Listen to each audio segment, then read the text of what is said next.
essentially you're only as good as your base, and I think that applies to pretty much everything in life.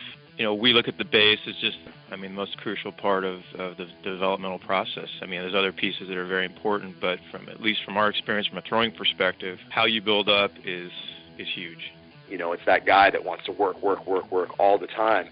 And in reality, what he probably needs to do is, instead of taking a fitness solution to a fatigue problem, he needs to figure out how to optimize recovery. Most people are trying to do too much stuff in the weight room, too much stuff lawn toss, too much stuff weighted balls, throwing too many bullpen. They lose the feel of their sliders, so they throw 150 sliders over like 3 days. They're always trying to play catch up and not just trusting that it's a long process and there's always going to be bumps in the road. You're dialed in to the ABCA's Calls from the Clubhouse podcast, connecting our coaches with some of the best baseball minds in our game. Now here's your host, Jeremy Sheetinger.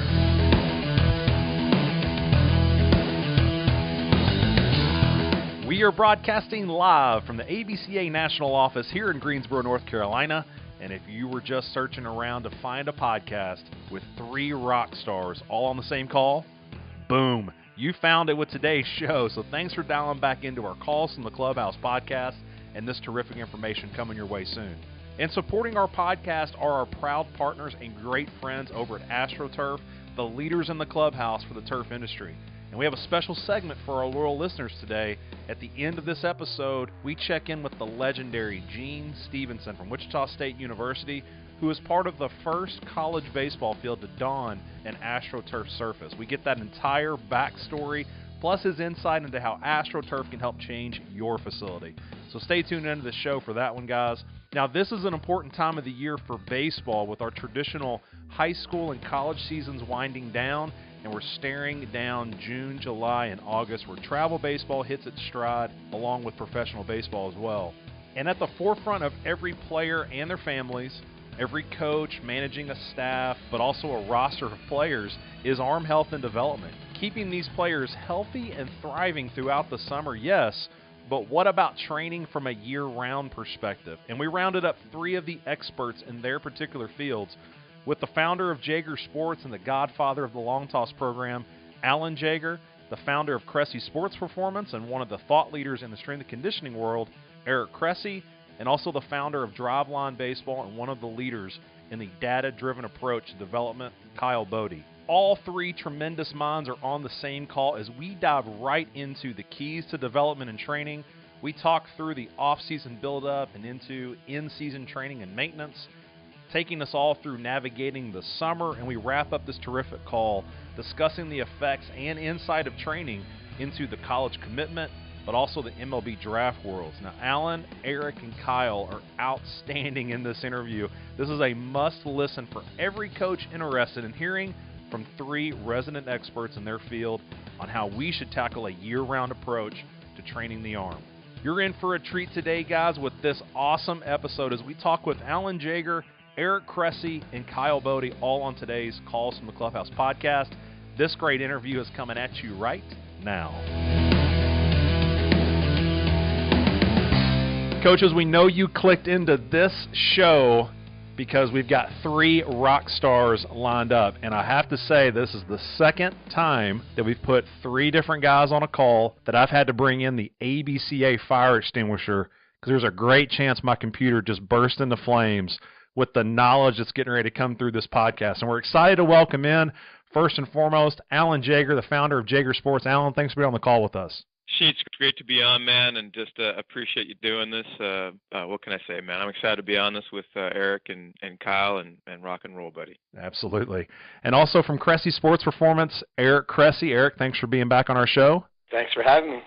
Excited to be back. And a first-time caller but a long-time listener, we're excited to welcome in from Driveline Baseball, Kyle Bodie. Kyle, thanks for being on the call with us today. Thanks for having me on, Jeremy. I really appreciate it, and just can't wait to get going. It's a great staff, and thanks for having me on. Absolutely. It's our pleasure. So we're going to talk through, again, guys, our listeners at home, we're going to be talking through a lot of arm care development, and we're really working to hit 3 different sides of this conversation. This should be an action-packed and highly concentrated information that comes out of this for you guys. And where we want to kind of start is we want to give everybody an equal playing field of what's been going on, but how these people got to these points in their career. So, Alan, I want you to kind of kick this off on 2 fronts.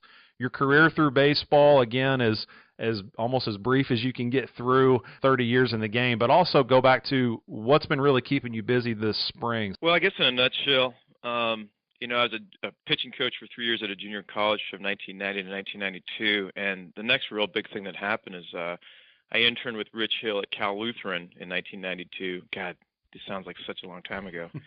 And that was when I really got to spend a full year with a team and do a lot of mental work. And I had already been involved with arm care and bands, and well, not the band yet, but long toss. And then I went to Chatham in 1992 with Rich, and that just felt like it opened up a whole nother window for me. And so I guess in a nutshell, it was sort of a merging of being a pitching guy, specializing in throwing and arm care, and mental game, and eventually I got into yoga.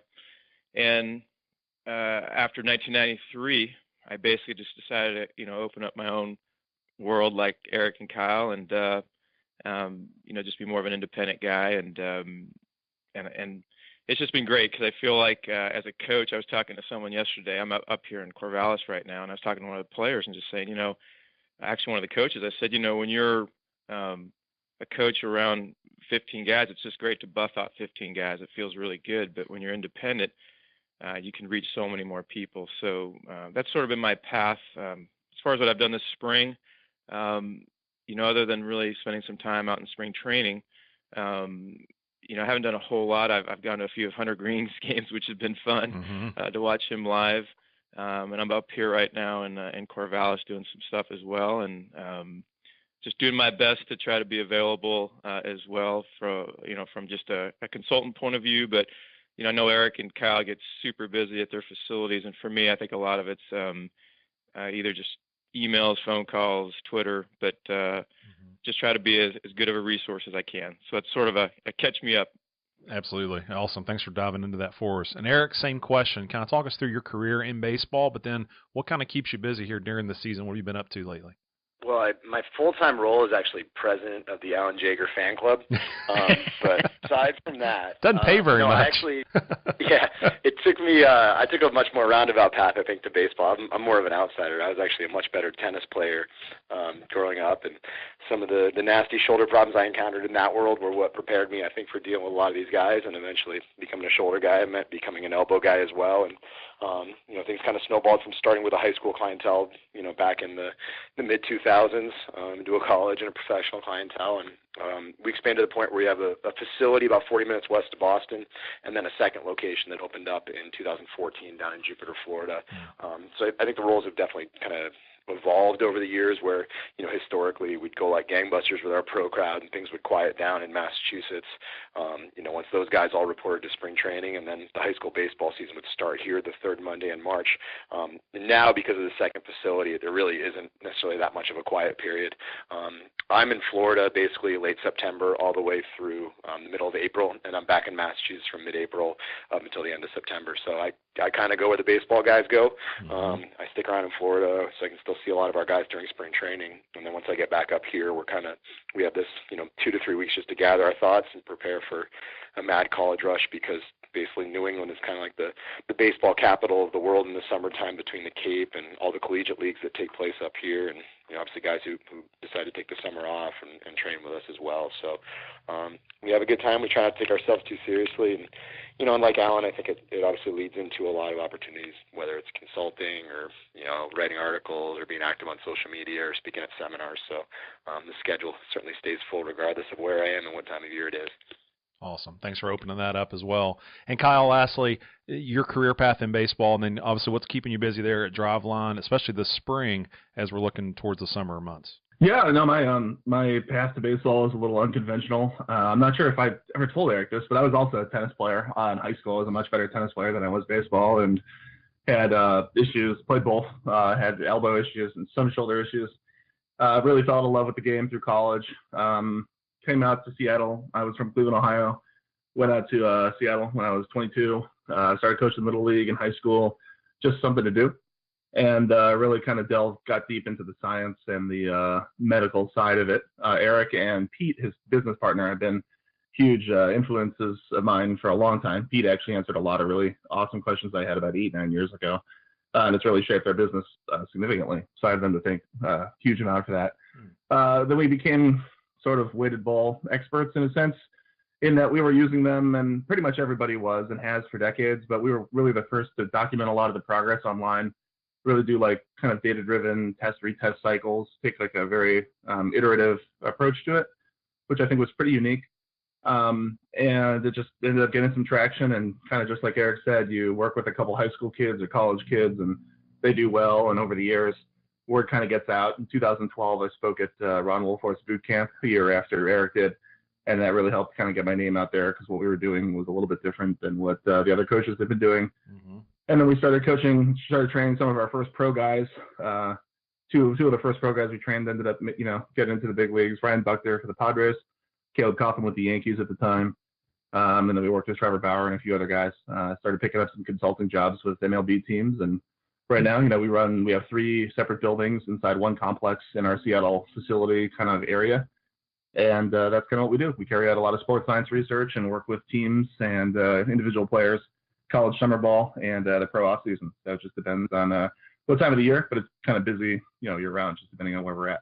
That's outstanding. And again, listeners, this is so unique in that you've got 3 experts in their field, and they're all somewhat distinct, but they all intermingle and cross over. And so where we're going to kind of kick this off, really staying close-knit to their experience and their expertise. And Eric, I want you to start this question for us. If you could, from your perspective, could you give us a starting point as to what the keys are for arm health and development from your training perspective? I think at the end of the day, for me, it all comes back to really 2 things. It's one, it's individualization. So understanding what's unique about how you move. Are you a tight arm? Are you a loose arm? What's your injury history? Mechanically, what do you need to work on? What level of, basically training focus can you handle? Or do you have a high work capacity? Or you have limited exposure to training? So I think understanding that individualization side of things with a thorough assessment and a really comprehensive health history, training history, all that stuff is step 1.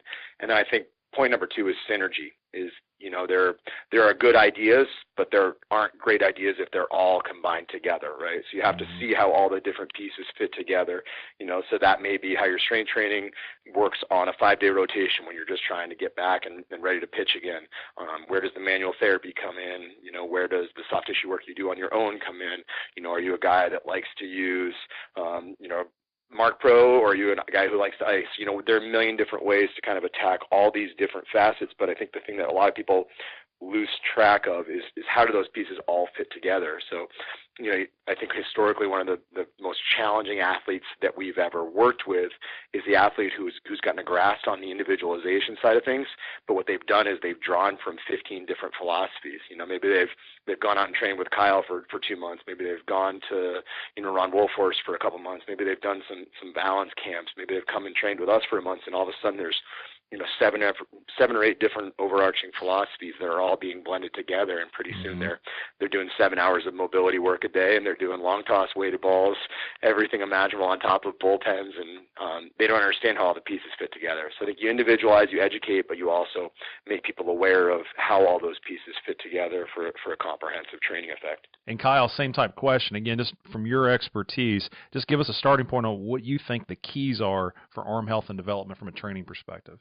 For us, it always starts just with the projected load on their arm for the year and where they're at developmentally. So if they're 14 or 16, their work capacity is probably not as high, and their strength levels are probably too low.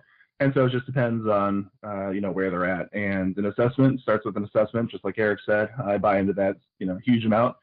But it goes beyond, just mobility stuff and going on that. And, Eric's written a lot about it on his blog, and totally agree. You can't address, basic arm care stuff without just being totally, strong and have, great strength and great endurance. So a lot of it comes from just training the pitcher as an athlete first, which I think we've lost a lot in the last, in the last decade, I think. And so starting from there, starting from the first principles is huge, developing the body overall, rather than just looking at the arm. So it starts from there. And then we kind of project what their load is, or what their next, year to 12 to 24 to 36 month outlook seems to be, and where they want to go from there. And it's about kind of managing that chronic and acute workload. Dr. Tim Gabbett's written a lot about it. And while I'm not sure it totally applies to baseball, the idea of just being able to on-ramp them slowly and, have smooth periods of high workload without spiking their workload significantly, I think it's huge. And it's why long toss is such a huge thing that they can do in the off season and in season to make sure that their workload, is properly peaked at the time that they need it to be. If that's spring ball for high school, summer for collegiate summer, or fall ball for showcases with Jupiter. Just making sure that we can manage that workload properly over, a period of months is to me like the most important thing they can do. And that starts with responsible planning at the beginning of the year. And to the godfather of long toss, Alan, if you could, from your perspective, talk us through arm health and development. Where do we start with this? Well, first of all, I'm going to echo exactly what those guys said. Sure. Individuality obviously is huge. Blending is huge. Athleticism is huge. So because those guys hammer those areas so well, I'm going to go a little bit more strictly to the idea of throwing and some of the principles that we, live by. One, listening to your arm. Having different modalities obviously is great. That's where that whole blending thing is fantastic. Listening to players is so important. Finding out how to adapt to them and their strengths and their weaknesses per se.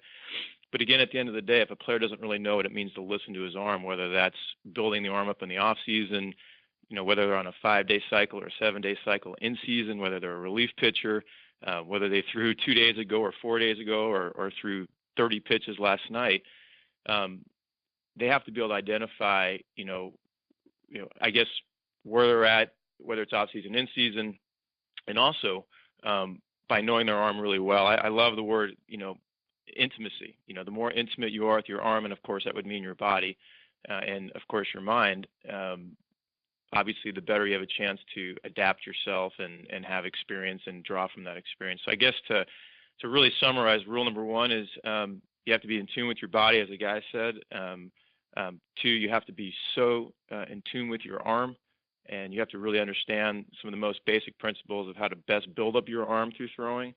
And once you learn how to best optimize how to build up your arm, how to best maintenance it during the season, and I know we'll get into later stuff about the summer and rest and all that, but those are the 2 main pieces for me. Is your foundation is your foundation. How do you build up your arm in the most optimal way, and how do you maintenance it the most optimal way, and what does it truly mean to listen to your arm and get to know your arm well?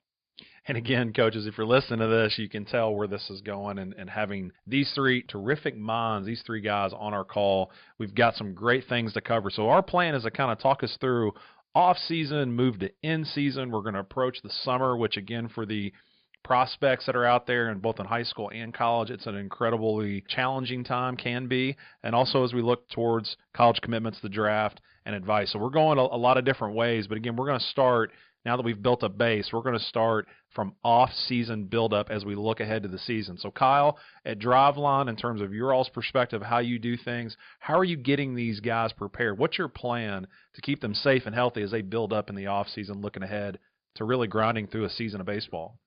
So much of it just starts from where they're at. It depends on the MLB organization they're playing for, the college they end up wanting to attend, or the high school they're at.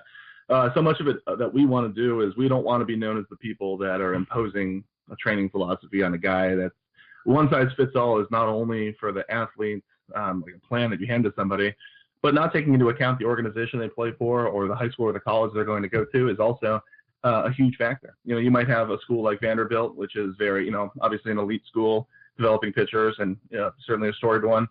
And they're very much in tune with what all 3 people on this podcast are talking about. Sure. And you might send the kid to, they might be going to another school that doesn't necessarily buy into long toss or that. So a lot of that starts with education, making sure the kid, if he's going to college or the pro that's in an MLB organization, knows what the limitations are going to be and what they're going to embrace, and then we work around that. We certainly don't want to prepare an athlete to put them in a situation that doesn't mimic what's going to happen in the off season. So that's why so much of the work that I've done in the last 2 years has been a lot of research with MLB teams, colleges, high schools, and we're fortunate enough to work with a ton of them to really get on the same page with them and make sure that we're preparing the athlete in the right way. And that could be, a coach may not like long toss or may not like weighted balls, but that doesn't mean that the coach and I can't get along. We can figure out a good way to address this person's needs so they'll fit in at that school or that organization they're going to be in. So to me, it starts there. And then, we go to an assessment and really make sure that we're hitting all the target areas that they're going to the need, if it's mobility, stability, strength, speed, arm speed. It depends on their injury history. And then we start from there and kind of prescribe from an individual perspective, which is, not that unique. A lot of people do that. But to me, it starts with making sure that we put them in the right situation and a place that they're going to succeed. And that starts with organizational research. So good. I'm so glad you guys every coach keeps referencing individual plans. It's outstanding. So, Alan, same type question. Again, off-season build-up around your plan. How are you really working to help keep guys safe and healthy as they prepare for the season? Well, I'll go back to something I just sort of said, which is essentially you're only as good as your base. And I think that applies to pretty much everything in life. We look at the base as just the most crucial part of the year. I mean, the most crucial part of the developmental process. I mean, there's other pieces that are very important, but at least from our experience, from a throwing perspective, how you build up is huge. And I'd say the main thing is to obviously know what's happened in the past, meaning where have you come from, and did you just finish a season, or did you just finish a rest period? But either way, we have sort of a 4 to 6 week, and again, everybody's arm is different.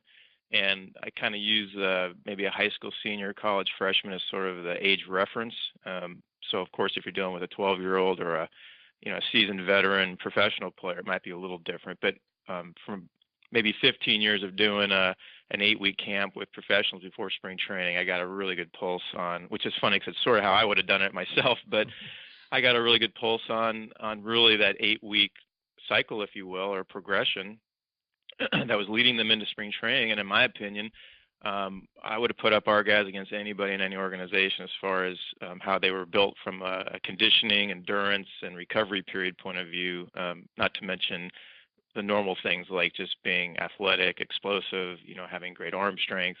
So again, I guess in a nutshell, I'd say just consider it from our experience, you're going to need 4 to 6 weeks, give or take, to optimally build up your arm.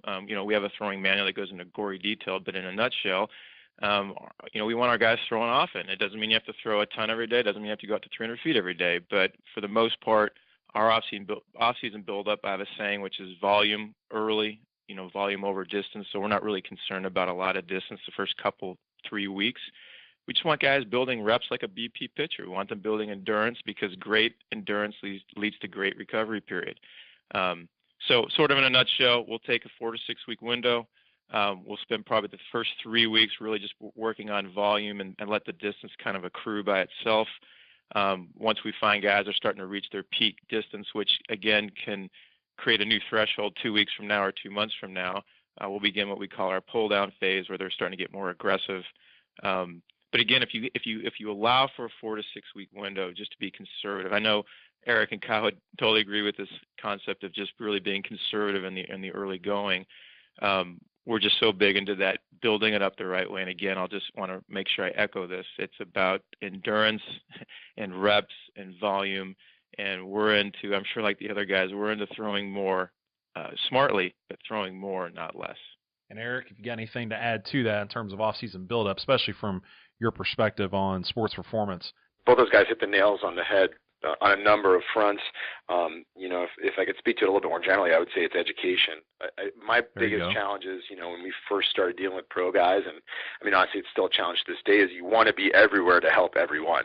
And unfortunately, I can't get to the California League from the East Coast, and I can't just hop on a flight and go to the Texas League every time, someone needs to, kind of have a resource at their fingertips that they can help, especially in an era where I think there are a lot of players who don't necessarily, trust a lot of the resources they have in their teams, whether that's right or not. So I think, what it made us realize, and something we had to, pull back on, is, how do we spend more time in the off season to really educate them, prepare them on, why they respond better to one soft tissue modality than another, why maintaining end range external rotation strength is so important for them, whereas other guys just seem to hold it better than they do. So I think we really try to work hard on educating about what's unique for them so that they can be proactive for themselves. I think that's probably the biggest thing. And then, taking it a step further, it's about checking in with people. And I think that's something that Alan has spoken to a lot about. It's listen to your arm, but listen to everything, right? It's funny. I was joking this morning on Twitter with Tyler Beatty. Like, Tyler had a 4 a.m. wake up call to catch a a 6 a.m. flight, and he started last night. Like, it's not exactly an ideal recovery scenario. You got the the airport, they had no food, and Starbucks was out of bagels with peanut butter and all this stuff. So it's minor league baseball isn't perfect. So what we need to do is we want to make sure we give guys the resources they need to be as successful as they possibly can, in spite of the circumstances that are thrown at them. And what I think is the most powerful, though, and I'm sure Kyle has seen this, I'm sure Alan has seen this as well, is when you have your guys that have been with you an extended period of time, who have modeled that lifestyle and used you as a resource. They kind of become assistant coaches for you. They become ambassadors who speak up about, hey, you know what, I'm not really sure that I want to do this in season, but this is something that I did. It might help you. You should talk to Eric about it, or whatever it may be. So I think it's kind of like the small hinges swing big doors mentality. If you have one or two guys that have good results and they start speaking about what's working for them, other guys start to realize that if they become informed consumers, they learn about the process, they understand how to adapt it and individualize it to what they need. And again, so now we're prepared, off-season build-up, and now we're walking right into our season. We all, from all of our perspectives, understand one of the toughest things for these athletes across any level to do is maintain that strength, but there certainly needs to be a plan in place on how they will go about that in season. So, Alan, if you could, start us off on that, on how you approach in-season maintenance with your guys and their education process of that. Well, I think basically, of course, you have position players and pitchers are completely different animals. For position players, it's more of the same. It's just to not. And again, I think the cool thing about this conversation, and I love listening to these other guys talk. It's just awesome. I think Kyle and Eric are going to talk about a lot of components, where I'm going to talk about maybe more of the arm. Not that they won't talk about the arm too. So I think what I'll try to do is stay in my lane a little bit, and I'll still continue to talk more about the specifics of just strictly the throwing. And let those guys, tackle the areas that they're just so good at. And, for me, it's the position players. I think the main takeaway is this. I think that during the season, it might be easy to fall into a trap that you're not as proactive with arm care stuff, whether it's, band work, weighted balls, whatever it is that you need to do. Obviously Eric's stuff, are you maintaining it? And then the other thing is, are you proactive with throwing? Are you just going out there to play catch and get kind of loose each day? Or are you looking at this as a station to train each day? I played third base. I eventually was a pitcher, but I played third base in high school. My arm was a tool. I had for my size and age, my size and height and all that, I had a pretty good arm, and I loved throwing, and I loved long toss, and I had I think a strong arm for my size because of it. So I didn't think it wasn't anything anybody had to tell me, like keep your arm in shape or work on your arm each day. And I think that's one of the dangers of position players is they kind of show up, kind of get loose for their pregame infield or what have you. And I would take the opposite approach. How good do you want your arm to get throughout the season? At least maintain what you've done in the off season build up.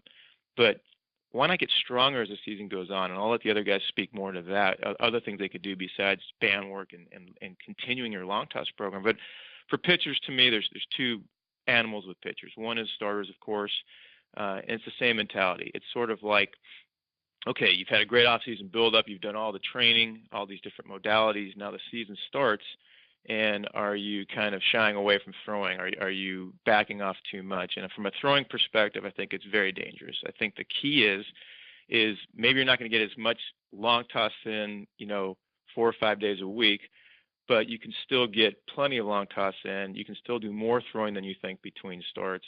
Our big thing is one of the best long toss days in season for a starter. And again, this doesn't necessarily apply to everybody, but most of the players we've trained in the last 27 years, your start day is a great long toss day. Do you have to go out to 350? Well, if you probably ask Carson Fulmer, he'd probably say yes. But do you have to go out to, or Bauer, do you have to go to 350? Maybe it's 330. I don't know. But you tend to stretch out close to your normal off-season distance. You tend to pull down close to your off-season, mentality. Maybe some of that's less. But the idea is that it mimics sort of what you've done in the off-season. Relief pitchers, to me, is maybe for whatever reason, that's become a more sore subject, so maybe I'll spend just an extra minute on that. Sure. I go out there and I watch relief pitchers before the game, and unless they're at maybe Oregon State or Vanderbilt or TCU or some of these programs that I know that they just throw. they continue to throw, whether they're going to pitch 4 hours before, whether it's 4 hours before the game or they're going to throw in one inning. And but I watch the majority, and this includes the professional world. It's probably most noticeable in the professional world. There's this mentality, of course, of saving your arm for the game. And, I'm not pitching for 4 hours or whatever it is, and they go out to 90 feet or 120 feet. And now, if you've done that the whole off season, I guess that's fine. That's normal. But if you're a 300-foot guy 4 or 5 days a week in the off season, it doesn't make any sense to me that you're not at least stretching your arm and kind of matching and connecting to what your arm is used to from the off season. You don't necessarily have to pull down before the game and create some intensity before the game, but at least get the arm stretched out and opened up. And so I guess those would be sort of the main areas I'd hit as far as in-season maintenance, just to be sure. In other words, maybe to summarize this is that when the season starts, yes, there's certain areas that you may have to cut out and back off a bit, but not much.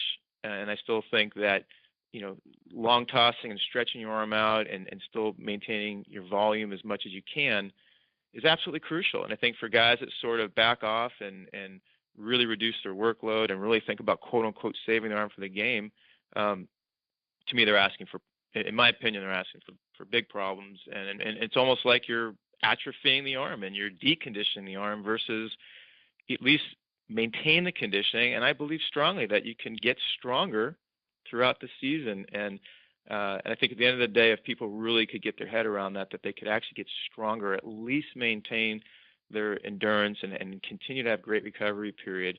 Right. I hope this gives them at least a spark to look at how they approach their in-season mentality.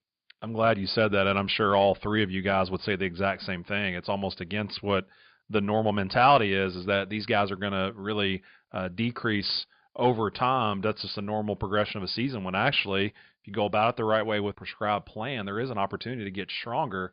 But again, that is on an individual basis. Eric, add to that, in-season maintenance from your perspective, what would you add? I think there's a lot of factors that you have to consider. Like I think initial training level is probably the single biggest one. I think it's very easy to, I think say this from afar, like you're going to get stronger in season. Nobody feels good after they hit 180 innings. Like walk into any major league clubhouse in the history of baseball, guys don't feel good once September rolls around.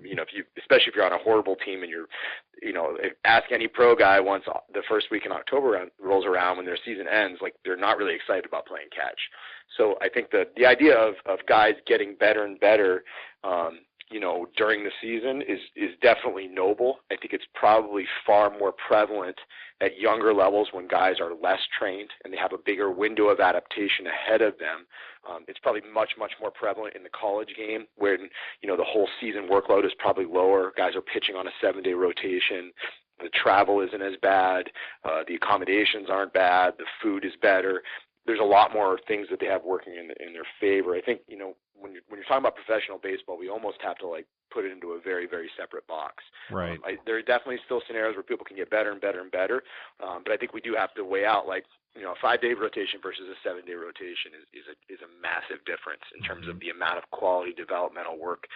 7-day rotations are actually pretty awesome developmentally, and I think that's why you see, some organizations going to the 6-day rotation or the piggyback starts, things like that, where they can get more quality work in. But what I look at really heavy on the in-season side of things is let's take a scenario of when someone actually is having struggles, right? You have to ask yourself why are they struggling? Are they struggling because they aren't fit, they showed up unprepared, and the demands of the season overtook them, whether that's, in terms of being weak, whether it's in terms of not building enough initial work capacity, whether it's because maybe they didn't take care of the tissue quality, whatever it may be, or maybe a structural pathology. There's something that's wrong from a preparation standpoint. By the other end of the spectrum, there are guys that come in great shape, but when something starts to go wrong, they think that it's automatically a lack of fitness, when in reality, it's probably a fatigue problem. It's that guy that wants to work all the time. And in reality, what he probably needs to do is, instead of taking a fitness solution to a fatigue problem, he needs to figure out how to optimize recovery. And, I think Kyle's done actually a good job of highlighting this in some of the presentations that he's talked about, is that, we think about driveline, we think about weighted balls, we think about aggressive throwing programs, but really you can't take those things on unless you understand the recovery side of the equation. The focus on manual therapy, focus on proper warm-ups, foam rolling, whatever it may be. Those are things that allow you to do that sexy stuff. So I think we need to be really, really cautious about just saying, hey, you know what? The second somebody's struggling in season, they just need more 350-foot long toss. They just need more weighted balls. They just need to lift heavier.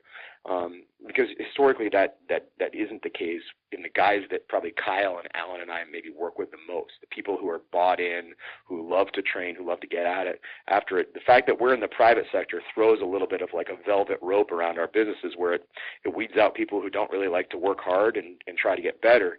There's a whole other block of people in baseball who probably need to be really honest with themselves that, hey, maybe it wasn't a great idea to start playing catch January 15th and only play catch out to 120 feet and get one bullpen under your belt before you show up for spring training. That's the reason why your biceps tendon is killing you the third week in March. And those are the hardest guys to figure out because they've fundamentally put themselves behind the eight ball. You need to add fitness, but at the same time there's acute fatigue that you need to manage. So I think those are all really valid considerations. We have to, it goes back to the individualization discussion. I think the other thing too is just, it probably doesn't get the love that it deserves. Is monitoring body weight goes a really, really long way. It's honestly, it's shocking how much some guys waste away. We have a kid who actually just got up here, and he was playing at a Division II school here on the East Coast, who came up for the week just to get evaluated and get himself right before he starts summer ball. And one thing that was interesting is he showed up at college at 205. He walked in here at 185 8 months later. Wow. In a program that doesn't allow long toss past 120, and they don't allow sprinting. Everybody just does distance running, and the coach is very old school, isn't really big on lifting weights. So when you remove, strength training, you remove sprinting, you remove, more aggressive throwing approaches, and you wonder why this kid showed up at 86, 88, and now he's 80 to 82.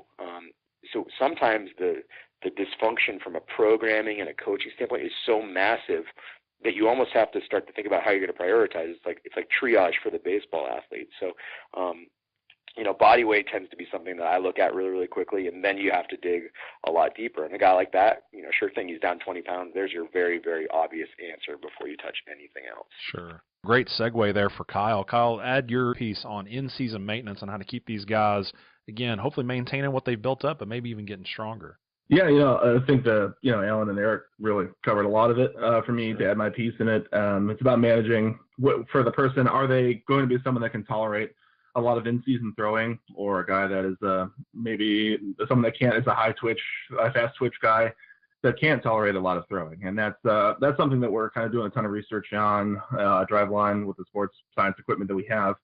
Some people are just able to show up on October, whatever, November, whatever. It depends on, when they want to start their throwing program. And they're just, throwing absolute gas, right away. Like they just have that ability to turn it on real quick. Mm-hmm. And for them, they're a high signal guy, and they're a big injury risk. So for them, we need to make sure we limit their throwing program in season, going into the season, first of all, but then in the season, that maybe between their starts, that they're gonna throw a lot less. Guy like that is Matt Boyd for the Tigers. Has incredible arm speed. His velocity is fine. He's been basically a 91, 94 guy. Out of the pen, he's been up to 97. But he's a starter, and he's durable, but he's got such amazing arm speed that it's just on tap right away. And so Matt's had elbow surgery in the past to clean out bone chips in there. Nothing serious, but for that guy, we just need to manage his workload significantly so he can throw 180-plus innings a year. And that's such a huge factor for him. For a guy that can tolerate a ton of volume, is a guy like Trevor Bauer, who is, frankly, not that great of an athlete. All of his tests are not the best. The vertical leap, 60-yard dash, anything that you'd associate with a general athlete is low to average. And so for him, if he doesn't do a lot of volume, then he's not going to be able to express the arm strength that he needs in a game. His injury history is pretty clean. He's had hip issues in the past, but nothing to the arm. So for him, he needs to throw a lot to be able to express his top-end velocity. And to stay healthy, he can throw 130 pitches in a game, no problem. Sure. But to do that, he's going to have to keep up a ton of stress in between starts, and that's the big thing for him. And so for us, it's about kind of not individualizing. I mean, that's definitely part of it, but it's about figuring out where they're at. It applies to the weight room too. There's a lot of guys that can just touch weight and don't lose a lot of strength in season. and are super explosive right away. Their sprint times are, on point right away. And there's a lot of guys who take that 6 weeks off and lose a lot of ability. And so it's about just figuring out where they're at there. The big leagues are littered with tons of high signal guys, tons of guys that threw 100, tons of guys that threw 90 when they were 16, guys that were just like super, super good athletes. And the way that you manage them is totally different than the way that you would manage a guy that was a late bloomer, that wasn't a good athlete, that, had a lot of chronic stress to be able to be good. And that's kind of where we fall on it. And that's mostly at the pro ranks. I think that's really important, but at the college ranks, it's extremely important too, as kids go from 18, 19 years old into legitimate professional prospects, top 100 draft guys, and they're going to start on Friday for you. Your plan better change their junior year than what it was as a freshman. And I think some of the best colleges in the top 25, you see them, they're really good at that. And that's a big piece that I think organizations, as people on this phone call, and college and pro ball are really going to start having to pay attention to as velocities increase and the game becomes more and more, just speeds up. And that's kind of where it starts for us for in-season maintenance. That's awesome. And again, you got to keep this in mind, coaches that are listening. We're recording this mid-May. We're going to release this mid to late May. And we've got so many guys, like these guys have mentioned, that are coming in now post-college season as high school's wrapping up, and we're post-high school season, and we're approaching summer baseball, travel baseball, showcase, camps, recruiting, the summer. And it can be an absolute unsure and scary time for players and parents, coaches per se, of the workload that's been placed on these players from January to this point. So, Eric, I want you to kind of kick this off. Navigating the summer, kind of hold Alan's term there. How do you go, from your perspective, how would a family or a player go through navigating the summer and keeping himself healthy and prepared? I think it speaks to a little bit of what Kyle talked about earlier is, how do you plan out your yearly calendar? Mm-hmm. Who are you, in the sense that I always talk about like in-season training. It's like managing a bank account, right? Every time you get in a training session in the off season, whether it's lifting, manual therapy, throwing, whatever it is you're doing to build up an initial level of fitness to prepare you for the sport that you're participating in, like you're making a deposit at the bank. And every time you go on that 7-day road trip to Georgia, where you're going to be having Golden Corral for breakfast and staying in a hotel room where the dumbbells are only up to 20 pounds, and those are withdrawals. So, the number one way to prepare for in-season training is to have a good off-season. Like the classic, an ounce of prevention is worth a pound of cure. So I think that is absolutely step one, is understand whether you are someone who has a good fitness level. If you're a high school kid and you need to go a week without training in the summer because you put in quality work the rest of the year, I can live with that 100%. And so what we'll do with those guys too is knowing that, particularly in the high school ranks when there's travel ball and stuff, they're gearing up for maybe 4 to 5 big events over the course of a year. Right. What we do is we just kind of front load their training. So we get in a ton of work when they're around, knowing that there's going to be times when they taper off when they're gone. And if those trips are a little bit longer, then those are scenarios where they need to go out of their way to get some in-season training while they're on the road. And, most of the guys that we're with, play for my business partner, Brian, coaches for FTB, and they're always really, really good about making sure guys get gym visits while they're on the road. I know New England Roughnecks, who we work with up in our Massachusetts facility, they're great about getting guys into the gym when they're on the road. So, those are like add-ons to programs that, I think a lot of people maybe lose sight of that are super important. I think, looking at the college and the pro side are definitely, a little bit more challenging. Usually those guys have a higher level of fitness for the most part in college. Obviously, you have strength and conditioning coaches that oversee it. I think probably the biggest challenge that we see in the college realm is not so much in the guys who are playing every day. It's in the other guys that are, kind of like the middle of the roster to the bottom half in terms of actual involvement. The guy that maybe gets 8 innings as a freshman, like he needs to treat that season developmentally, but at the same time, if he's always wondering if he's going to throw an inning in relief on a midweek game, or if he's going to make a spot start if somebody gets hurt or something like that, those are hard. So they always wind up just sitting around and waiting for the right time. And my experience has been there's never going to be a right time for in-season training. You're always going to have to basically realize that you're going to sacrifice some stuff. So what I tell guys is make sure your in-season lifting is efficient, right? Get in and out in 40 minutes, focus on the high priority exercises, and just appreciate, hey, position players have been lifting on game days, for decades now. So sometimes you might lift in the morning and go out and throw an inning out of the pen that night. And I've known a lot of guys over the years who honestly feel better on days that they train. I feel like it wakes them up. It gets them a little bit primed to go out and put some good quality work in. So Sure. Professional ranks are obviously really, really challenging. We do specific stuff for all of our guys across the board. I do different things for different starting pitchers depending on, what they prefer. We still have guys who like to lift after a game, believe it or not. That's kind of like a thing that's gone by the wayside in professional baseball, but some guys who take a big toll on their body like to kind of consolidate that stress so they get an extra day off. On the reliever side of things, we have kind of like short options and long options depending on what their workload was in games and how they want to, space things out. But I'd say if you average it out, I'd say most of our pro guys are still lifting 2 to 3 days a week. And I've had guys over the years who have liked to do it as much as 4 and even get like some extra sprint work programmed for them. So it's really an individual answer for everybody. Sure, absolutely, as it is across the board on all this. Kyle, same question again, navigating the summer. From your perspective, kind of what are some concerns you might have, but also what would be advice that you would give some of the guys that you train in terms of how they go about these months ahead? A lot of it is, again, just kind of goes to what organization they're in. And, Eric said there's that might be the best way to say it is there's no good time for in-season training. Sure. A lot of it is, the barn is already open essentially. If your off season was poor, then we're behind the 8 ball. And so it's about, doing, mitigating the damage as best you can. If they put in a ton of good work in the off season, then a lot of it is just trusting where they're at, and that's such a big factor for a lot of our guys, maybe who have had a bad start to the pro season or finishing up college and not the way they wanted to, and then maybe going to the Cape, where they're going to play in a summer league and they just want to, get their feet under them.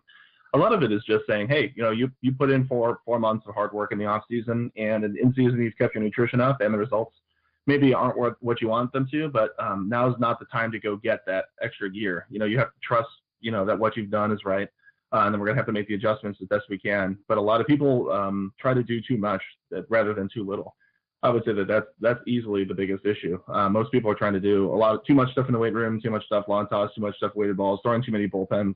They lose the feel of their sliders, so they throw 150 sliders over like 3 days. They're always trying to play catch up and not just trusting that it's a long process and there's always going to be bumps in the road. So for me, the biggest issue or the biggest message I have to a lot of our players is just maintain the course, really trust that what you did in the off season is enough. And don't try to find it in May. Don't try to find it in June because it's a long process. It's a long road ahead. And you don't want to do something silly that would expose you to injury that leads you to have another bad off season. And then it's this bad cycle. So it's just about trusting the work that you did in the off season. That's our biggest message to the guys today. Sure. And this is such an awesome topic, Alan, that you bring up in your revamped year-round throwing manual when you talk about that added addition of navigating the summer to your program. If you could, from your perspective, what are some of the concerns you might have, but how would a player out there or a family look at these months knowing that there's some things that hinge on how they perform? How would they go about navigating that? Well, I think this is a very important topic to me. I had to learn from a player I was consulting for more or less a calendar year from his junior year to his senior year for the draft.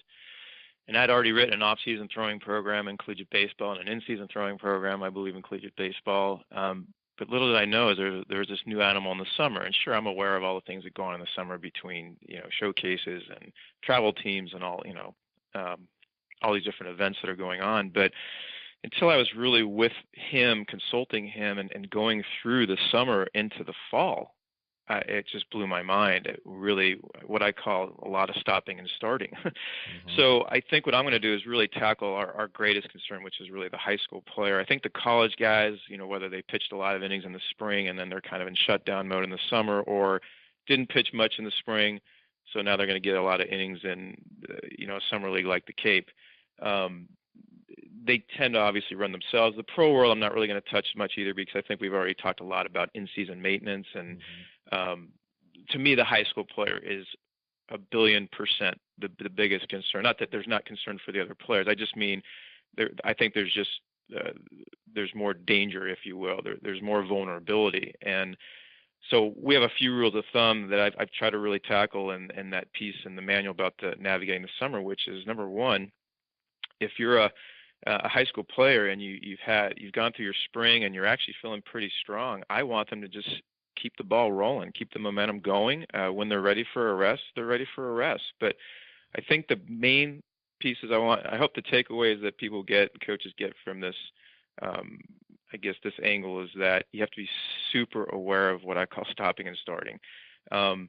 If you finish your high school season and it's June and you want to keep playing for another month or 6 weeks and you're rolling, and you can tell by your arm strength or your endurance or of course your recovery period that everything is, all the boxes are checked and you feel great. And again, if you listen to your arm and know your body, this is pretty straightforward for athletes that are, getting to that age. And so at the end of the day, if you do feel like you're ready for a break, fine, take a break. But if you've got, like Eric, I think, mentioned earlier about a calendar is huge for us, because if your season ended June 1st and you want to do a showcase June 19th and July 7th and August 12th, and, it's spread out all over the map, and then you've got a summer ball team you're playing for, and then there's a showcase, in front of, college recruiters or scouts. Again, there's so many options and variables in the summer that can be so confusing. So couple rules of thumb to keep this very simple. Rule number one, if you're feeling good when your season ends in the spring and you have dates coming up, whether it's summer ball, pitching on the weekend, scout ball, and you feel good, keep rolling. My rule of thumb is this: if you take 1 week off, you need 2 weeks, meaning you need 1 week to match that week of just normal conditioning, and then the second week you need for more conditioning and maybe to throw a pen or two, and that's only to reset you up for, let's say, an inning. You take 2 weeks off at any point, you need 3 weeks. 2 weeks to match the 2 weeks you took off, another week for a pen or two to throw an inning. 3 weeks is 4 weeks, 4 weeks is 5. Basically, when you get to a 4-week window where you've rested for 4 weeks, you're sort of back to scratch, and you're back to your 4 to 6 week buildup. And the main reason I came up with this model or formula, if you will, is because it's almost impossible to screw this up. Meaning, right, if you do want to take a rest at X point and another rest at it's all set up to where you can't get too far away from your base. Again, if you remember earlier, I said that you're basically as good as your base. And so I'm all about staying in touch with your base. If you get away from your base, you have to recondition your base, so that when you do go back to aggressive throwing and getting on a mound, your base is in place, your conditioning is in place, your endurance is in place, and you're set up for a great recovery period. I think if you follow this very simple rule of thumb from a training perspective, it's hard to put yourself in a position where you're having these stops and starts that have no rhythm to them, because as we know, kids in the summer, between going on vacation, going to the beach, going wherever, taking some time off, it's not maybe on the front burner that they're going to be in a hardcore 5-day cycle of training, out of 7 days a week. And I just feel like this is where kids are, going back to this idea of this question, to me, the most vulnerable players for sure at the high school level, with this whole summertime deal going on, really kind of now blending into the fall. So it was a long answer, but in a nutshell, I would just say really look for the dangers of stopping and starting, making sure you have a plan in place that if you do resting is fine. And look, if you want to take 6 weeks off or 8 weeks, whatever you take off, fine, because then you're going to just start your rebuild cycle again, which for us is at least 4 to 6 weeks. But the idea is that you're never in a position throughout the summer, whereas there's this sense of when do I stop, when do I start, how much do I throw? You don't want to put yourself in a position where you're guessing. You want to know that you always have your base in place, you're always working from strength, you're always setting yourself up for a good recovery period. And if you want to take a rest, take a rest. But just know you always have to be connected to your base.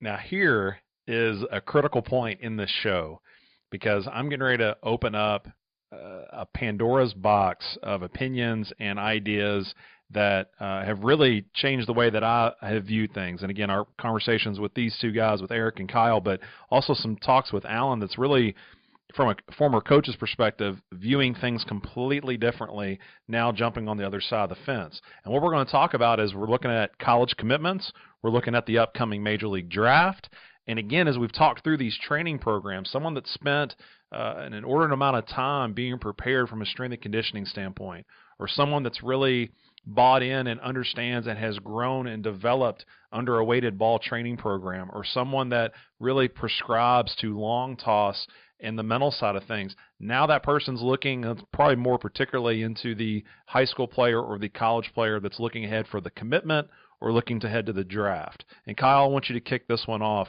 For that person that's going to really walk into maybe an unsure territory, what are some of the things they need to be aware of from a college program perspective or a major league organizational perspective? Yeah, well, it's definitely some fireworks will fly. So I'll try to say this stuff for Alan and Eric because I know they're super passionate about this issue. For those who don't know, Alan, Eric, and I constantly talk about this topic, informally and formally. It's about that time of the year where we're always in contact with each other anyway about this topic. The big thing for me is just having some education and reaching out. It really is really frustrating. I'll speak on the college side first. For these kids to take visits, official visits, unofficial visits to schools and be wooed by gear and football and the campus. And those are all important things. I mean, college is definitely valuable. Going to school and enjoying where you go to school is definitely important. But if you're a high profile athlete and you're going to forego the draft and you're going to go to school, then part of that calculus is a return on investment and understanding the coach that you're going to, the program that you're going to. You don't have to be an uncoachable kid and say, well, if they don't let me do 100% of what I do, then I'm not going there. That's not what I'm saying. Mm-hmm. What I'm saying is if you have conviction about what the things that made you good, then you need to do some research. A particular kid, I won't say who it is, and I won't say the program that he went to, but was consulting with me. He was the top 100 draft guy, perfect game 10, all those kind of things. And he was choosing between a couple different top 25 schools. And he went for a big glitzy program, and I said, hey, that's fine. I understand that. But you have to understand that these are the issues that you may run into. They have a long history of not allowing this or this. And if you're okay with that, making that trade-off, that's fine. He's a sophomore now. He hasn't seen the field once. He's pitching in inter squads, and he's 90, 93, 94, getting guys out. But it's just an issue with the coaching staff and with him. And it's a tough situation. I feel bad for the kid, but at the end of the day, those kids got to do their own research, and that's where an advisor and a parent really comes in handy. That is important in today's internet age. There's no excuse for not doing your research on what's out there. There's Twitter, there's social media, there's Alan, there's me, and there's Eric. There's people that have been in the game long enough, certainly longer than me, that know a lot of the dirty laundry that's out there. On the pro side, that's the job of the agents and the advisors. There's a lot of advisors out here who are excellent. Eric and Alan and I know some great ones. And they really prioritize that. They really prioritize the development of where they're going to go. Pro ball is more varied than college. It's kind of divided into thirds, in my opinion. The top 10 are kind of okay with aggressive throwing programs or embrace their own and are cool with guys pushing weight and are really into mobility and manual therapy and pay attention to keeping guys healthy. The middle 10 are kind of in the middle, depends on where they're at. It's they're good on some areas and bad on some areas. And then the bottom 10 are brutal, really restrictive throwing programs, very dictatorial. And it will not surprise the listeners to know that those are very reflective in the rankings and in the standings currently in the MLB. The most flexible and the forward-thinking organizations tend to have the least disabled list days and tend to be at the top of the rankings, honestly, and top of the standings right now. And so that's being able to do your research there is huge. Kids should be able to, kids should reach out. It's their duty, no doubt about that. But it's coaches' jobs, it's agents' jobs, and it's high school coaches' jobs. It's our job to be educated on these topics and get it into the kids' hands. Kids 15, 16 years old, kids are committing earlier than ever.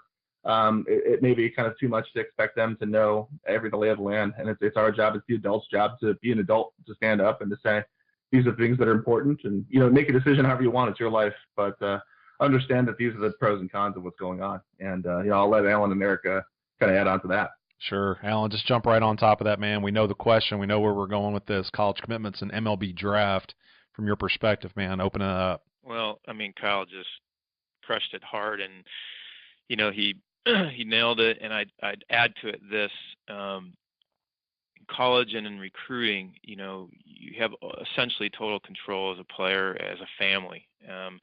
One thing I always tell kids that are going down the recruiting trail is the most important thing, other than, of course, your education, but your baseball life, the most important thing is that are you going to be in a position to thrive and do the things that make you tick and got you there? Because you're in charge. You're in charge of that choice. And no one wants to get shocked and get to a campus and all of a sudden be told that, hey, you can't do, 90% of what you want to do, or 20% of what you want to do. So, number one, kind of going back to what Kyle said, education. Ask questions. One of the most important questions you should ask the head coach or the pitching coach if you're a pitcher is, I love long tossing. I love doing weighted balls. I'm a huge follower of Eric Cressy's stuff. It's like these are the things that you have to get out up front, and not only get the information back from the coach and the assurance back from the coach, but get it in front of your parents.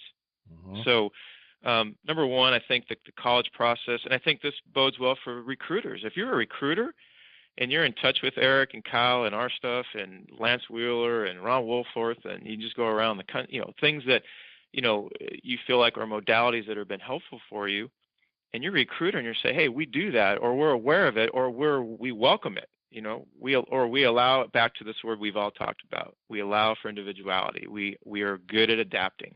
So, for a college recruiter, this becomes now a benefit to be in tune with the kid and the openness, if you will, to the kid.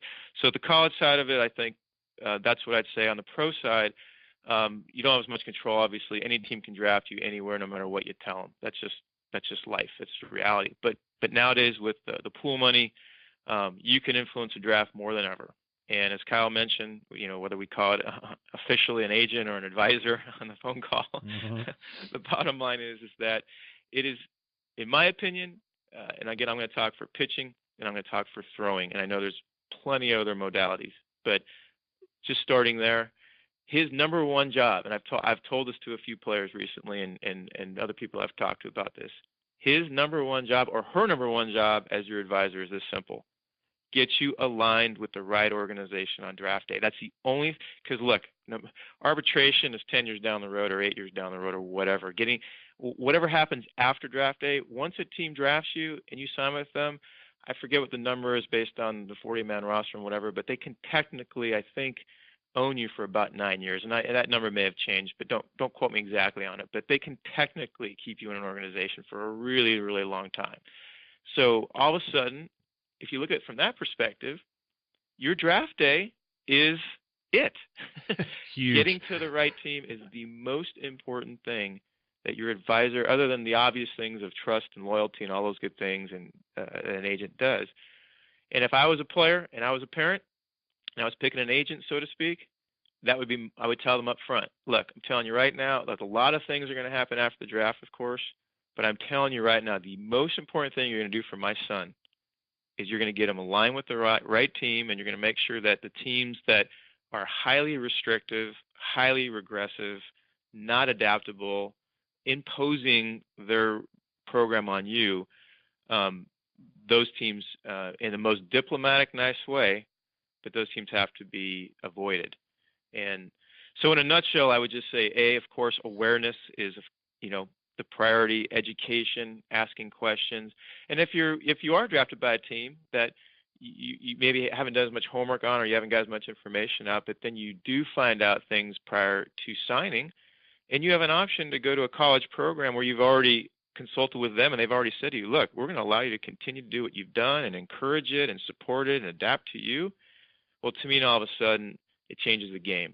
It puts you in a totally different mindset as to whether or not you're going to go to college for 3 years or 4 years again and go back in the draft or sign. So I'll wrap it up with this. This is a very meaningful topic to me, of course. All of us have trained players, whether they get drafted or not. We all train players that are in a position that wherever they go to the next step, whether it's NAIA, Division III, Division II, Division I, or professional baseball, what we care about at the end of the day is putting our athletes in a position where they can optimize their ability, optimize their dreams, optimize their path. That's what we care about. Wherever it goes, it goes.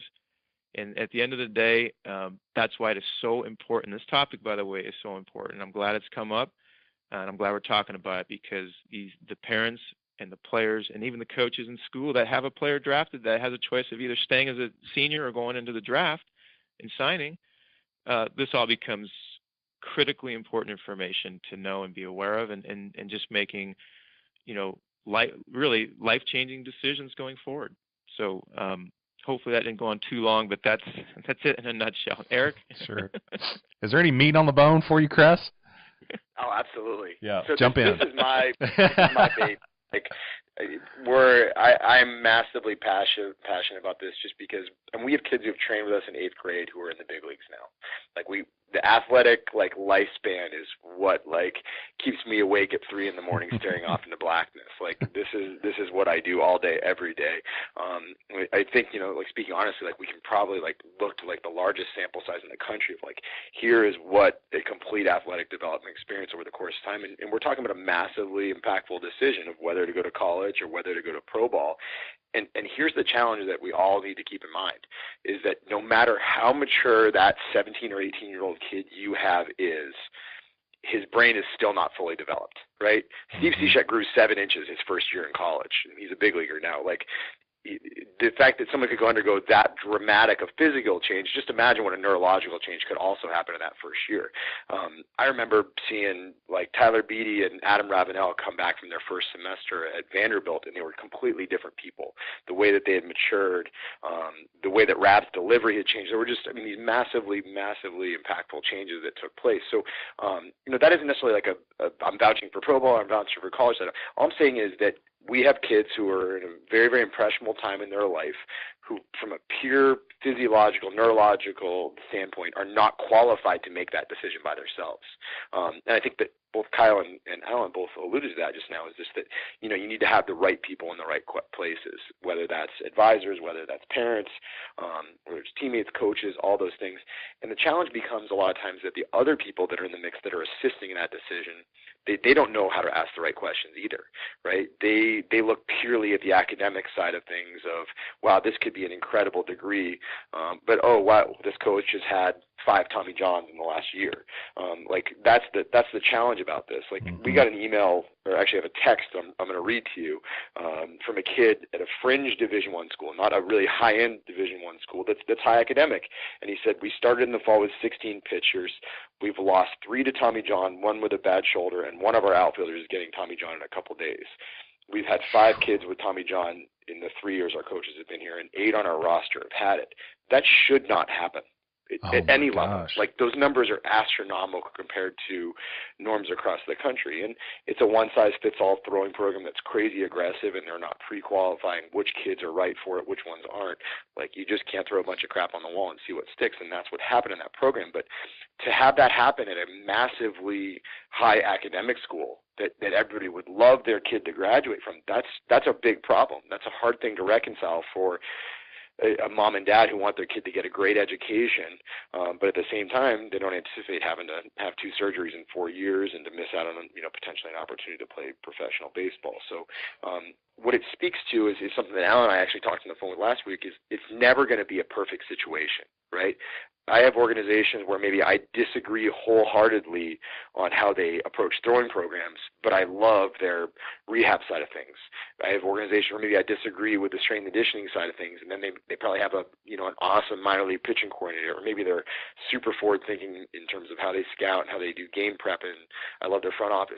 You're never going to have an ideal scenario, right? I've been married to my wife since 2010. I love her to death, but there are things that my wife does that drive me bonkers. But, I know how to look past those things because I love her. So at the end of the day, you need to be able to figure out which is which. What are the things you can live with, and what are the things that you can't live with? Shameless self-promotion. I wrote an article back in 2012. It's called 25 Questions to Ask During the College Baseball Recruiting Process. This is a collection of stuff that people don't think about. Most people think about, are the grass green? Does it have my major? Are the girls pretty? And how much scholarship money am I getting? Oh, and, who is the cool alum that I got to meet on my visit? What you have to ask yourself is, how tenured is that team's athletic trainer? Is it a grad assistantship that gets rolled in each year with someone who's never put their hands on a baseball player? Or is it someone that's, Chris Hamm at Vanderbilt, who's been there an extended period of time, who's absolutely outstanding, right? What does the coach do with respect to summer programs, right? Is he sending you to the middle of nowhere where you won't have access to a gym, you won't have any kind of coaching? Or is he a guy that's got a track record of placing guys in great developmental opportunities? You have to be willing to ask all those questions, but at the same time, you have to be a realist, and you have to recognize that it's never going to be a perfect dynamic. But to speak to like the college versus pro decision, I don't think it's as simple as just a education versus money dynamic. I think it's certainly an opportunity question, but I think it's also a question of the kid. There are some kids who are incredibly prepared for professional baseball, and there are some kids that I think are massively unprepared. So what you really have to do is you have to take the kid in mind. Adam Ravenel, speaking about him, like Adam, without hesitation, I never would have said this back in 2011 when he was drafted out of high school by the Yankees, but I think Adam needed college probably as much as any kid I've ever met. And he went to Vanderbilt, basically became their closer, won a national championship, and left as a fourth rounder by the Tigers, and that was a tremendous decision for him. But by that same token, there are other kids who I think can sign and do incredibly well, particularly in the right organization. So I try to really attack it on an individual basis.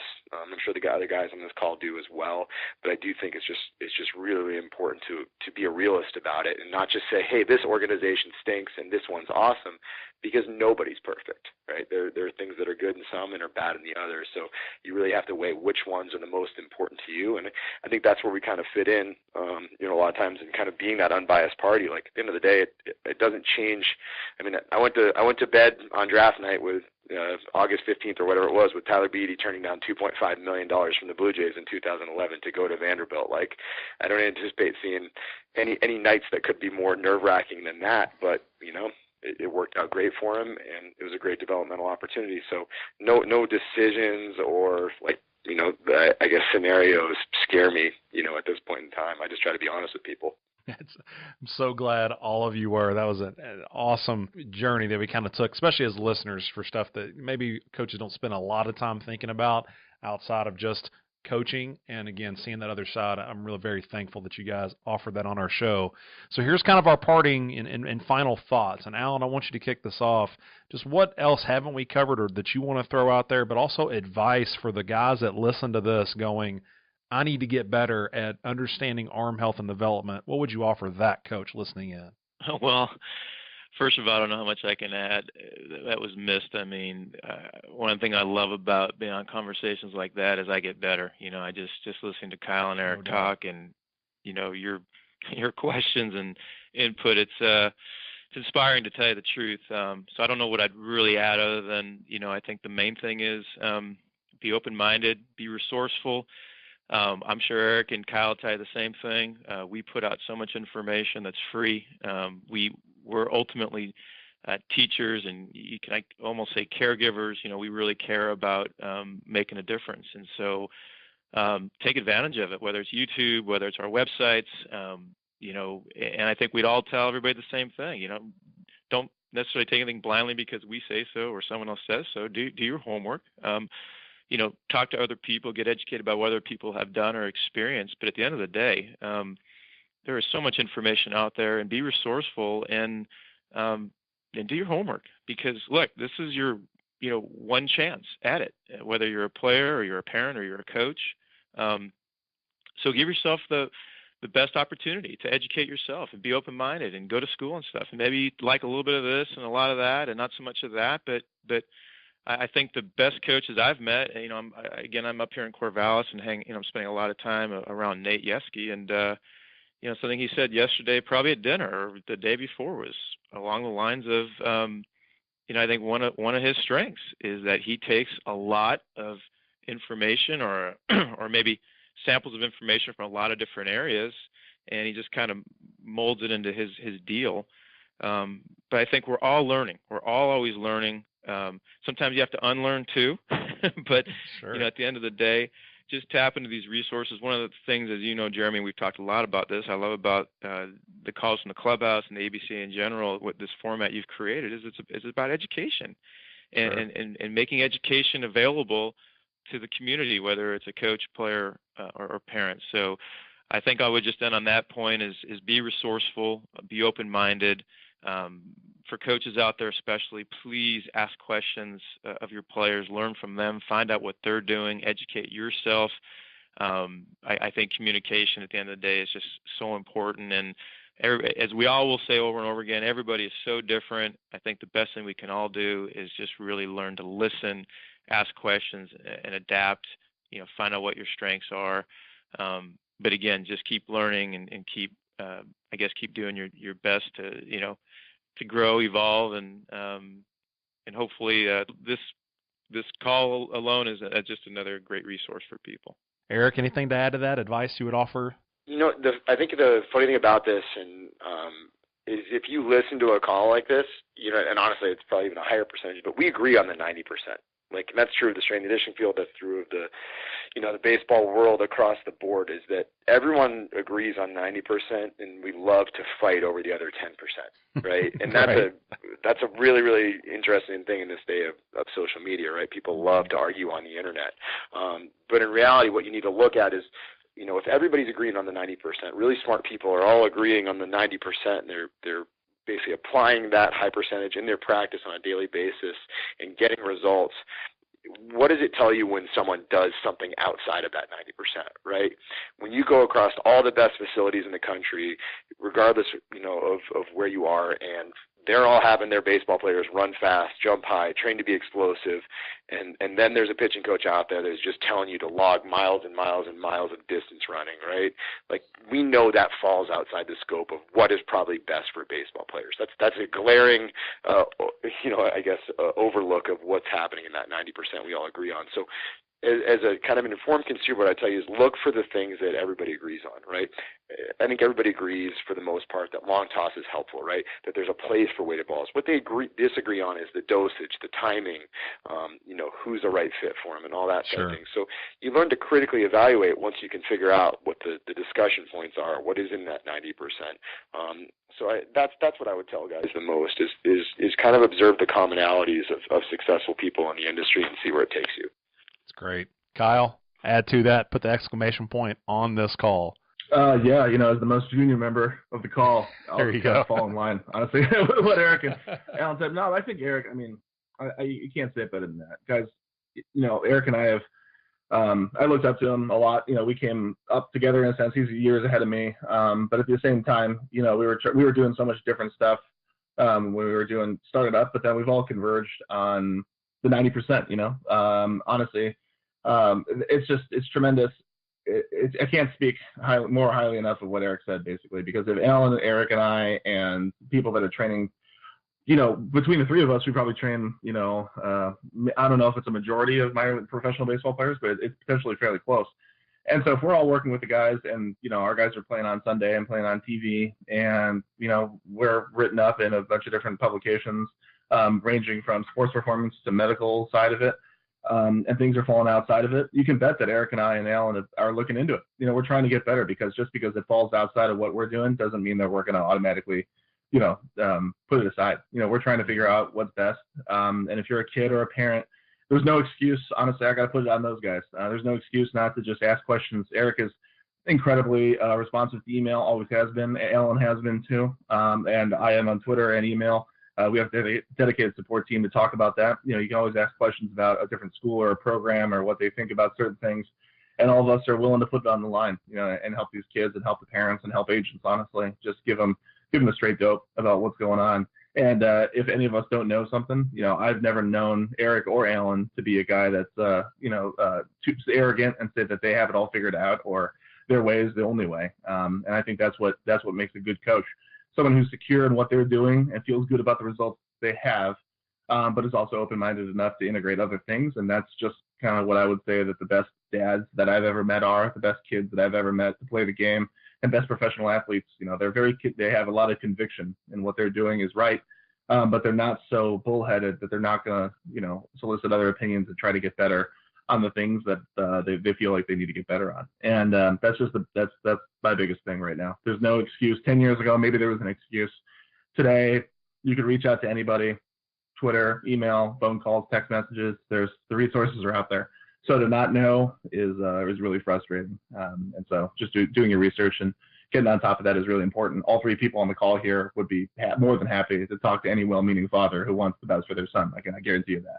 That's it. And I'm going to send them right to the websites. We're talking JagerSports.com, CressySportsPerformance.com, and DriveLineBaseball.com. If you're interested in connecting with either Alan, Eric, or Kyle, go to those sites, coaches, do some research, get on the website and just see what they're doing, what they're teaching, and reach out to them if you got further questions. Guys, you are all three rock stars. I cannot be more thankful for your time.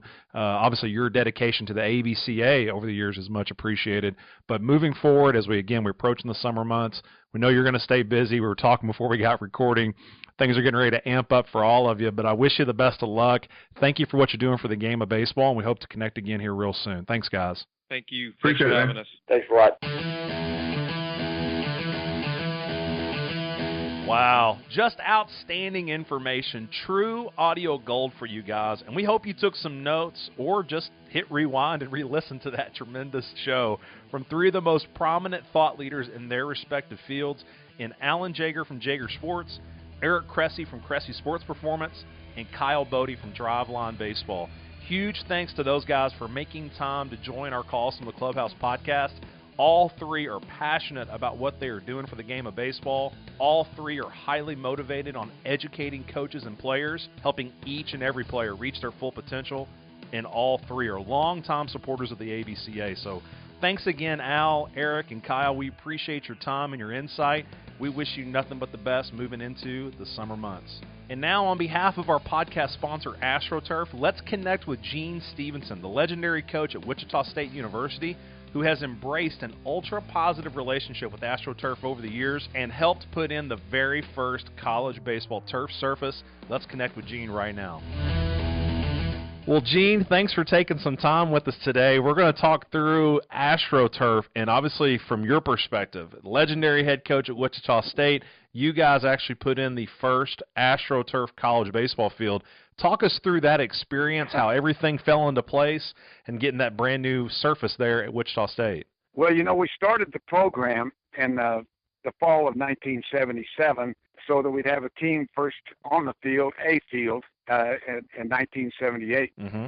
And the problem was that we didn't have a place to practice. We didn't even have a practice field. Oh, wow. So we actually practiced on the marching band practice field. And but we had third divvies on that deal. That was sure. Behind the marching band and behind the club soccer program. Baseball got to go out there on just a vacant football field, right, was, and try to practice. So obviously we needed something to try to recruit players to. And one thing at that time, since we had no maintenance crew, we had nobody to take care of the fields and stuff, we decided that it would be best served for everybody involved if we had an AstroTurf infield. Wow. And, of course, that had been a relatively new product in the mid-'70s and something that college baseball didn't have. And so it was a unique situation. You'd never get a bad hop. That was our recruiting tool. Sure. And it was always going to be fast and play fast so that if you were a good hitter and could drive some ground balls through the infield and get through faster. Yep. The one thing I learned long time ago is that you try to focus on what you have, not what you don't have. So people always wondered how in the world we could recruit players to a program that didn't exist in a cold climate with no players anywhere in the vicinity there. And it just was the fact we focused more on what we had, which wasn't much, but we did that and we were able to get players to come. Awesome. That is outstanding. It's always good to hear the humble beginnings, right, of a program that obviously had tremendous status across the country. Now, using that facility and having that turf at your disposal, talk to us about the transition. Again, you talked about the recruiting effects of it, but the transition of teams coming in, them playing against it. Obviously, you recruited to that style of play. Talk us through those many years that you spent there on the AstroTurf field. Well, speed was very important to us. I mean, obviously you can do a lot of good things with speed in baseball, and we were able to do some really wonderful things defensively and offensively. But I think that having the field there to begin with, and we changed it out about every 10 years or so and made it it was a better product every time we changed. And I said we went initially from the very first product that was very hard and bounced high and fast and was only in the infield. We always were able to play, and we played in a lot of inclement weather, obviously, located where we were. But again, each time that we made an improvement, which I think we put down in 78, first turf, moved into the second turf in 88, the third turf in 2000. The last turf that we put down was in 2010. Every year it was better. Every year it was better. And we went to a full field turf for the 2010 deal. Wow. And everybody who now is involved with the game, the college coaches and such, marveled at that field and how it played. It played just like spring training baseball field in Florida or Arizona. True hops, real bounces as if it were on a real field. Mm-hmm. And people who came in all wanted one like it. Vanderbilt came in, for example, when they were right there at the top of the country, and they wanted a new field to match ours. And he had his done exactly as we did ours. I mean, cut the same color dirt look in the infield and the warning track. So the field has been imitated many times over already since in the last 7 or 8 years. That is so cool, and you've got to see it come in, like you mentioned, from carpet, and they just kept improving, and obviously what they do now for so many fields across the country. It's no mow, no grow, no H2O. That's the beauty of turf. It's just like the best grass you'll ever play on. Sure. Absolutely. And when you dive on it, this is the best part. When you dive on it, there's no abrasion. Mm-hmm. It's absolutely gorgeous. That is too cool. Absolutely. Well, you know, again, you're working now as a consultant with AstroTurf, and again, for any coach that's out there listening, Gene, what would you offer that coach that's going, you know what, I think this is the route we want to go, but I'm just not sure? How do you knock them over the fence to join the AstroTurf family? It's by far the best product that is on the market, and they will build it how you want it. That's the great thing about it. I wanted it to play like a spring training field would play. They made it that way. I didn't want black rubber to be flying up, so they have the root system in. I didn't want a situation where there was a different feel at different places within the same diamond. That is awesome. Well, Coach, we're very thankful for your time. Love the fact you're out there spreading the great word about AstroTurf, and especially what they do for us, sponsoring our calls on the Clubhouse podcast. Coach, thanks for being on the call with us today. All righty. Thank you, sir. Always great to connect with a coaching legend. Thanks again, Coach Stevenson, for your time and positive words about our great friends over at AstroTurf. Now, if you want more information, give these folks a call. Check out their website, astroturf.com. That's astroturf.com, and find out why they've been ahead of the curve for almost 50 years.